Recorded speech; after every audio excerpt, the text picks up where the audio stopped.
Hey guys, it's Coach K here with My Prime Performance. Today we're going to be going over our booty burner workout. Day 3 is working our Gluteus Minimus. Now this is the smallest of the 3 butt muscle groups. This is the smaller one. It's the deep one that's kind of located up in here and really deep down in there. So this one is responsible for like our kicks. And when we're kicking a ball, we're using that. When we're extending our legs back, we can feel that. Any like deep pelvic muscle work, you'll also feel that muscle being recruited. So follow me, we got day 3 here.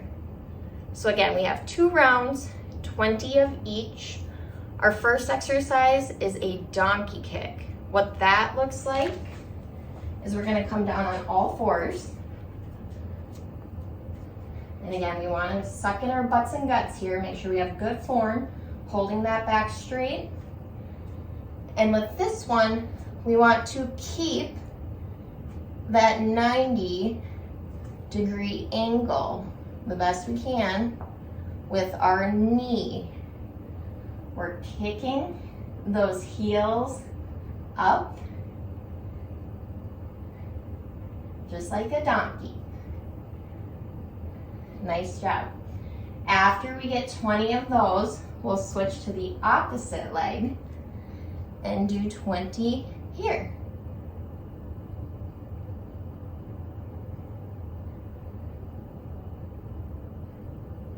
Now, as you're doing these, and if they feel like they're getting easier at home or at the gym or less challenging, we can always add ankle weights or add any sort of different resistance. I'll show you mine here real quick.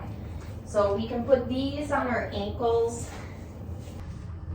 and that will add some resistance. These are just 2.5ers. They're only 2.5 pounds.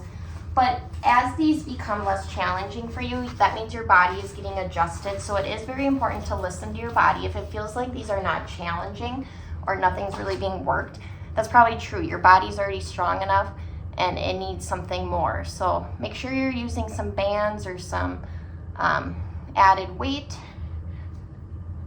and then we can add that way and you should be feeling a difference.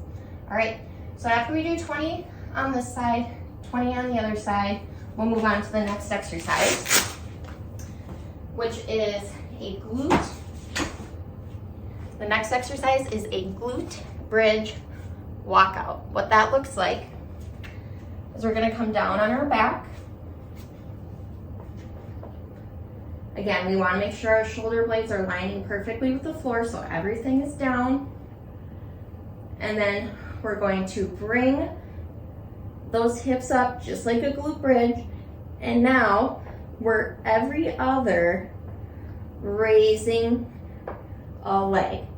These are similar to our single leg glute bridge or just our normal glute bridge. But since we're moving, you'll feel those deep muscles back here, the minimus muscles being recruited on this one. They are actively working to help stabilize our back and our butt up in the air. And then we're kicking, so we're adding extra resistance with our legs. And we're doing 20 on each leg, or 40 total. All right, hold yourself accountable. I just started dropping my butt. So hold yourself accountable. Sometimes what I do is I like to hold my back, make sure that my butt is staying up. After we finish the glute bridge walkouts, we're gonna move on to the next exercise, which is a glute bridge hold. Now, I always say 20 repetitions. So we're gonna take this into a 20-second count. So all we're gonna do is come down on our back, and we're just gonna hold those hips up for 20 seconds straight.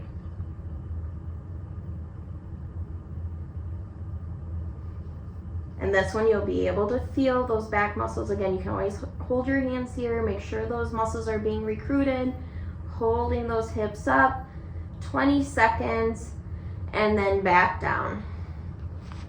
And then we can move on to the next exercise. Next exercise is a frog pump. What that looks like is we're going to bring our feet together, just like a frog. So feet are together, or like we're getting into a butterfly. We have our feet together. Now we're going to lie back. And if we need to, if this eventually gets easy, we can always add like a dumbbell or some sort of plates or your ankle weights, and you can set them on your hips. But what we want to do is bring those hips up and down. You still see my feet here. I still have the froggy legs. And I'm just raising my hips up and down. So after we have 20 repetitions there, we can move on to our last exercise, which is a sumo squat. And like I've mentioned earlier in our previous days too, wide stance, right? So because we want to recruit some of these muscles back here and on the sides. So same thing, we have our sumo squat. So nice wide stance, taking care of our knees. We're gonna slowly bring that weight down and back up. Now with that wide stance, you'll notice these muscles here in our inner thighs. Everyone I've talked to, they always say, how come I feel it so much right here? Because we're separating our legs. Normally we stand like this, we're separating our legs. We're gonna feel this movement, this exercise, in the areas where our body is pushing down against. So we're just bringing that weight down and back up, squeezing as we come up. So when we squeeze right here, we come down, now start squeezing. So we're gonna come down and then squeeze our booties on the way up. Down, squeeze. Nice job. After we get through 20 of those, we'll do our last round